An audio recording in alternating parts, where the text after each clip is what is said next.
Dipan Mehta joining us right now. Very good afternoon to you, Dipan. Thank you so much for joining us.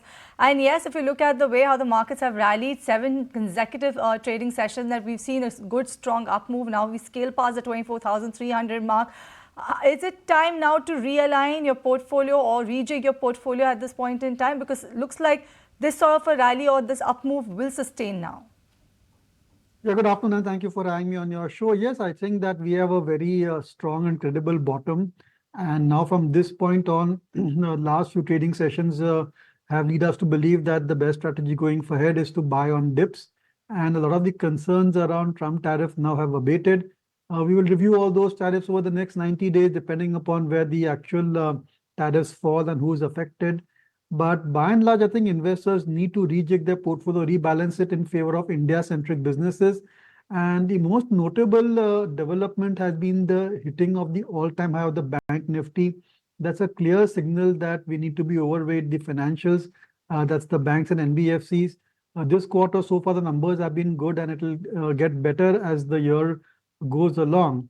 And I think that a lot of factors are in favor of good numbers coming through from this industry, which is quite cyclical in nature, and we are in the midst of an upcycle.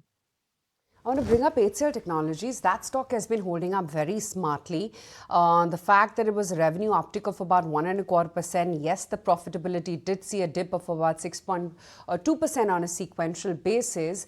But Dipan, the big question mark now is on IT. Is all the bad news factored in? We saw a sporadic move even after Infosys' numbers. Do you see signs of the sector bottoming out finally? I think there are structural and secular changes for the negative taking place for the industry. In any case, the track record for the past several years, almost 10 years or so, has been one of stagnation if you see point to point. And I think that every rise IT and software services companies need to be sold. First of all, there is the expectation of a slowdown in the US and global economy because of Trump tariffs that may subdue demand. Secondly, this rise of the GCCs, Global Capability Centers, that also is driving a lot of business away from the software services companies. And this entire AI opportunity is not as big as it appears to be. So on the whole, I think I'd like to be underweight software shares, and such rallies are good exit points if you're overweight software. Right, so that's the take coming in on the IT space, given the fact that today the IT sector is seeing a very strong up move, given the fact that it is seeing the best day in about 9 months. That is the Nifty IT index. But let's move on and let's talk about a big national news. And a day after India saw the biggest terrorist attack in the valley, Home Minister Amit Shah has visited the Baisaran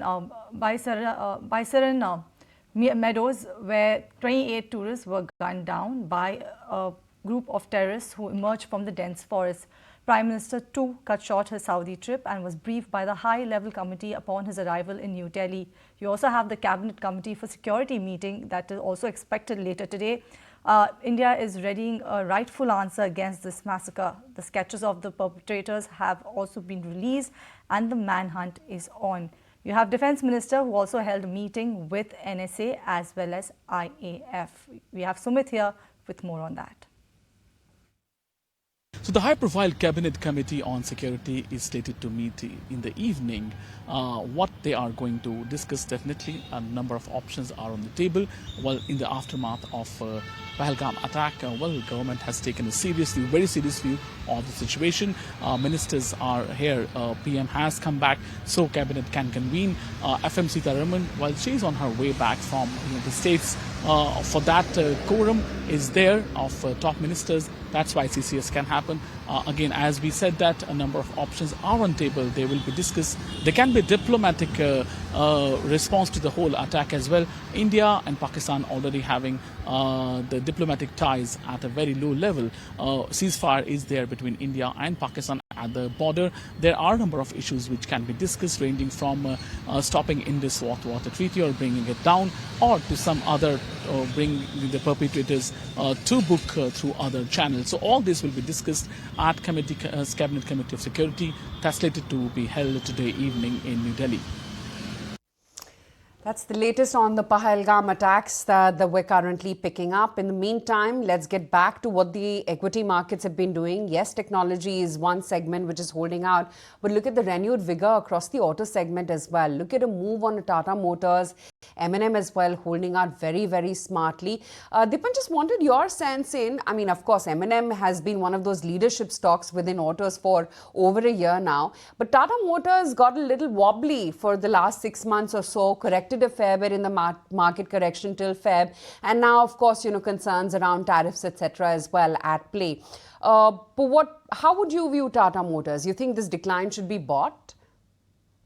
No, I don't think so. I think that the impact will be severe, and maybe what we are seeing is some short covering, considering the markets have rallied, and now investors are looking for stocks which have missed out on the rally, and they are bidding those scripts higher, as can be seen in Tata Motors, and we have also seen the software services shares do well.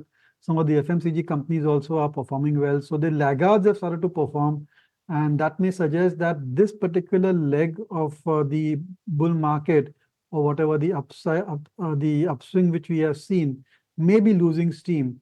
And these are great opportunities to exit out of Tata Motors. There's a great deal of uncertainty around JLR. Even the Indian business is not performing as per our expectations and gradually losing market share as well. So although the stock is extremely cheap on a trailing 12-month basis, but there's a lot of uncertainty and slowdown of earnings going forward. So I would be a bit cautious. A contra call though on Tata Motors. Yeah, it would be very bullish on the stock. I think major part of the concern seems to be out for the stock now. It's already corrected from 1150, 70 levels to I think 500 or sub 500. That was the low for Tata Motors. So it's already seen a 40, 50%, 50% plus kind of a correction. And when you see such kind of extremes in terms of price corrections, majority of the negative, they generally get, priced into the stock price. What follows eventually is not maybe a V-shaped recovery into stock prices initially, maybe a bit of a time-wise consolidation. But those price territories of 500, 550 mark, which is the low for Tata Motors, they generally become major bottoms for stock prices. And I believe in that sense, I would probably expect the stock to perform pretty well in the bullish stance. And even from a near-term play, I would look at least say 700 to 750 as a potential near-term target range. All right, so that's a take coming in on Tata Motors. Kunal is pretty positive on this one. Dipan, let me get your view actually on white good companies. You have Havels that has reported numbers, cautious demand outlook. That's what they flagged off, and on back of that, you have the stock that has snapped an 8-day gaining streak. But what's your take on these white good companies? How are you looking at them, the likes of Havels or Voltas, for the matter of fact? See, I think in the case of Havel, the numbers were pretty decent after many quarters, or rather many years. We've seen good growth coming through, and that's because the Lloyd appliances business has done much better, and we've seen a significant increase in profitability over there. We are bracing for a very hot summer. So from that point of view, I think all air conditioning and air cooling companies should report good numbers, and there should be a lot of investor interest over there. But on the whole, I think that other appliance manufacturers seem to be fairly valued. But these stocks have underperformed, and we are seeing a rejuvenation of consumer spending on the urban side because of lower taxes and overall lower interest rates as well. So yes, you could argue that the appliance manufacturers may be in for a good upswing over the next few weeks and quarters.